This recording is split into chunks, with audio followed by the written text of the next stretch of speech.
So in prison, I worked as a compound photographer. And I was a photographer before I went to prison.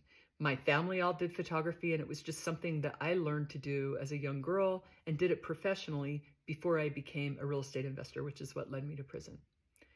But being a compound photographer is a really good job in prison. It pays like $1 an hour, which is high pay in prison.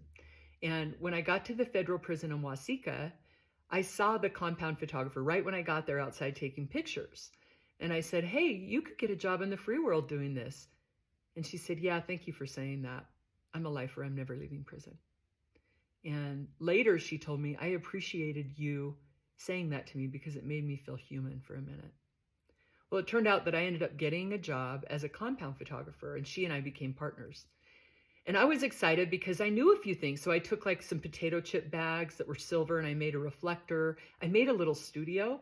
So the girls could go buy a ticket for $1 on commissary, and then they could come down on the weekends and we would take their pictures, and then the officers would print them and give them to them to send home to their families.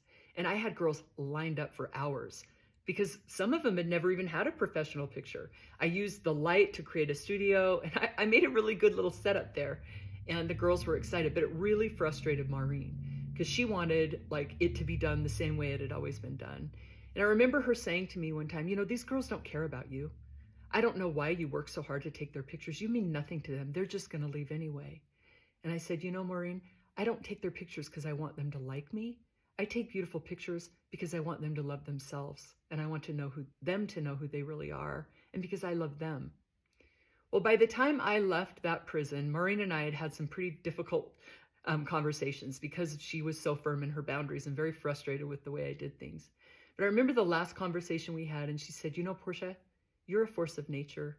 Thank you for helping me see things differently. Thank you for helping me become a little bit less of a lifer.